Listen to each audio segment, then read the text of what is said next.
My viewers and we met on YouTube. Oh my God, this is making me so emotional. And today's a big day. I don't know whether they're going to like, comment, and subscribe to the channel or not. This has been a very emotional and learning journey. Wow, we had breakups, we had makeups, we had villains, we had mingles, we had toxicity, we had good love, we had bad love, we had drama, and more drama. This season was definitely exhausting.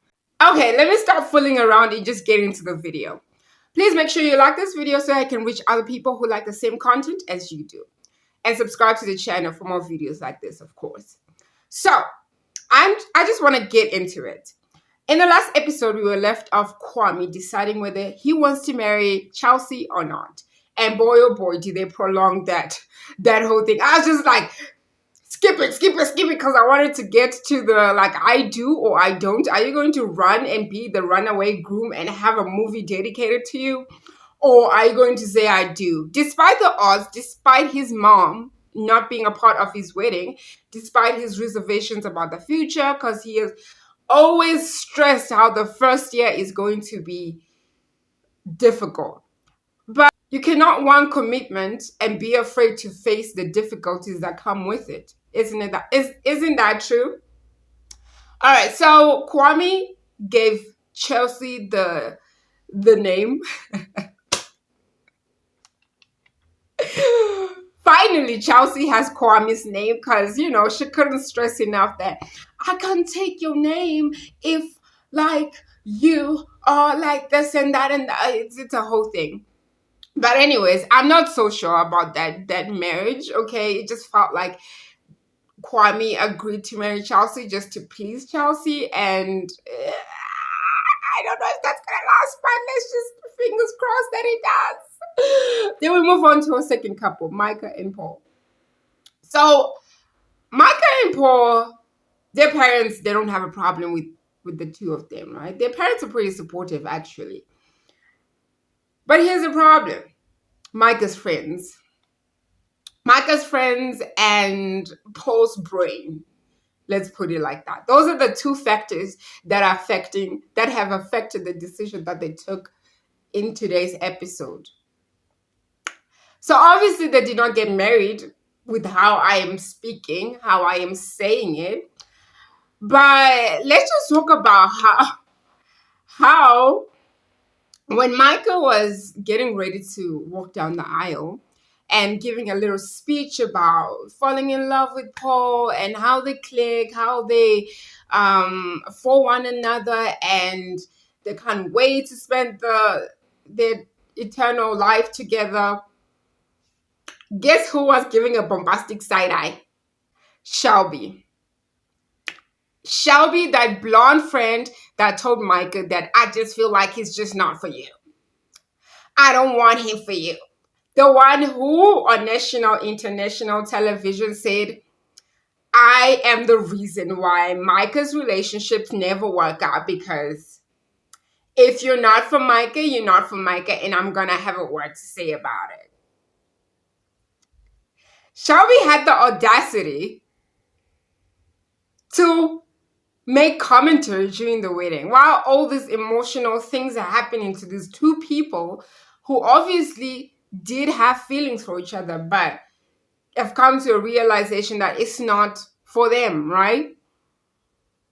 Shelby's like, I should have drank more. She's like, oh my God, this is how I wanted it to turn out. How would you want how is this your vision? How are you a person who sits down at home and says, no, tomorrow we're going to Micah's wedding and I really want to see them not get married. I want to see my best friend cry and run off because I don't believe that Paul is the man for her. Why can't you just be a clueless, supportive friend? Okay? Just support your friend. Like, you don't have to get your 1 minute of fame just because you're on Netflix. Like, bro, I feel like she was like, no, I'm going to get my 1 minute of fame. I'm going to be like so loyal to Micah, even if people are going to tell me that it's wrong what I'm saying, I'm just going to say it because that's me. But anyways, they say you are the people that you hang around with. So I guess Micah is just as crazy as Shelby is. I mean, the only real friend is that other brunette one. She was about to run and hug Micah if Micah's mom didn't come and hug Micah and start crying together. But she was like literally about to be like, bro, I'm gonna hug you and I'm gonna tell you everything is gonna be fine. But Shelby was like, give me another glass. This is what I wanted. Champagne, where you at? So do I feel like but I have a feeling that they're going to continue their relationship. I don't know. Or maybe not, because Zach did outline at the end of the episode, did outline that his reservation, his decision is based off of his feelings now, and they're not going to change even in the future. It's just him questioning whether he's ready to get married, or, he wants to get married when his heart and his brain are like in action with one another, but it doesn't always work like that. But, anyways, that's their decision to go their separate ways. Micah didn't need to be that dramatic, though. Like, she didn't need to be that dramatic. She could have just said yes, and then the other one says no, and then we go our separate ways. Why did she have to be like, you know what? In our situation, I'm gonna make you auntie first. Everyone was just like, what? Like, even like Zach's family was just like, oh, okay. I mean, Paul's family. Paul's family was just like, okay. And then I feel like also that moment fueled Paul's decision to saying, I don't. Because I feel like he was going to say, I do, if Micah had said, I do, point blank. But anyways, what it was is not is and should be left in the past. We'll see what it was during the reunion. Do you see what I did there? Do you see what I did there? You get it, you get it. If you don't, buzz off. So we move on to our favorite couple, the one everyone has been rooting for. Guys, I have been waiting for this moment. I have been waiting for this moment where we actually get a black couple that is not toxic, that is just mature, and they know what they want, and there is no pretending. Like, I've been waiting for this moment. I feel very emotional right now. I could cry. Okay, I'm just being dramatic. I'm not actually crying, but I could cry. But like, it was so sweet. It was like I was watching a home video, like, those home tapes where like our parents used to make, or our aunts and uncles have, or our grandparents used to have, and then you just watch them and you just like feel the warmth, like the happiness. Like, they were the only couple that had both their families rooting for them. They were the only couple that did not have drama in Love is Blind. That kind of scared me a little bit, because I was like, these couples that seem perfect, and at the final day they just like, I don't, and surprise everybody, and then all these things of being unhappy and toxicity start to come out. And I was very happy to see them saying I do. And like, this whole episode just validated it for me that no, they're genuinely themselves, and they're genuinely in love with one another. Guys, can we just take a moment and appreciate that Brett was crying? Oh my God. Oh my God. I was like, wow. Now this is what I want. If I am marrying someone and then they don't cry while I'm walking down the aisle, I am walking back. I am saying, thank you everyone for coming. Wedding's cancelled. Like, literally. Like, you have to cry. Like, having all of this, the personality, the beauty, the energy, like, come on. So They got married, and wow, it was so amazing. I can't wait. I hope that they won't break. I really hope that they won't break up. They won't divorce.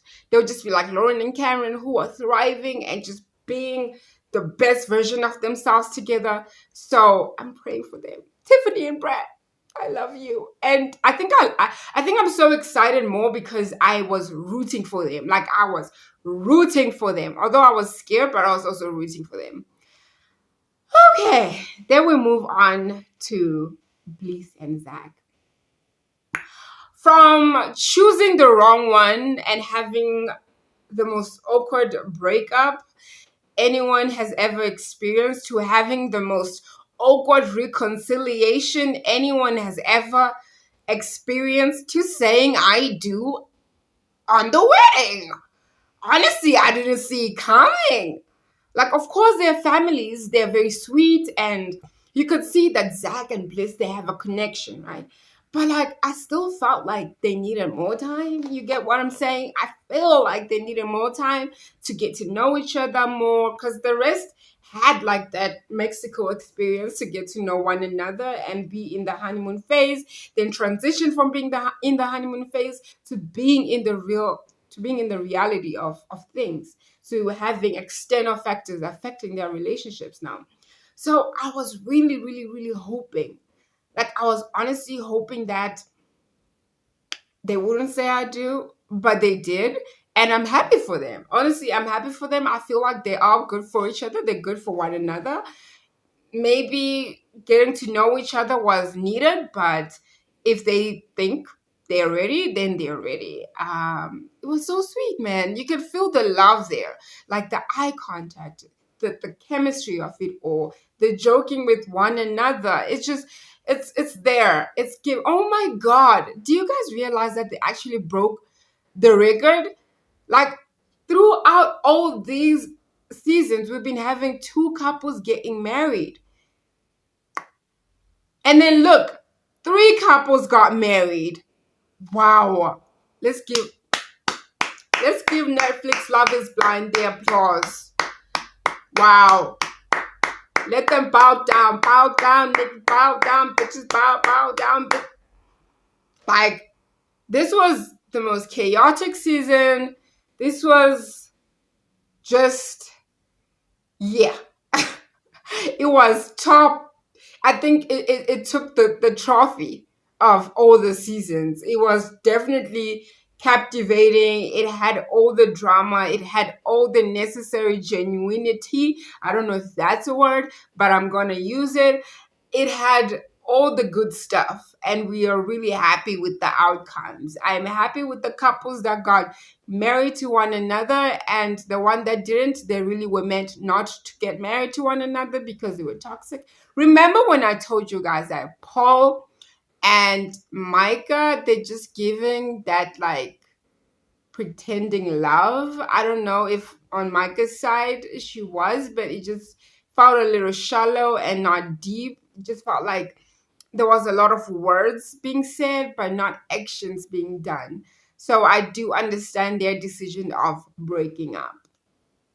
Anyways, my fellow lovely blinders. Ooh, blinders. And it's not just because I have glasses on. Okay, guys, we will continue the discussion when we finally see the live reunion and have our thoughts, our concocting decisions to decide if the couples will last or if the couples will divorce after 2 years. I mean, they've already been married for probably like a year, so we'll give them that. I can't wait for the reunion. Who else can't wait for the reunion? If you can't wait for the reunion, like this video, subscribe to the channel, and turn on your notification bell so that you can just see when my personality has posted a video. Until next time.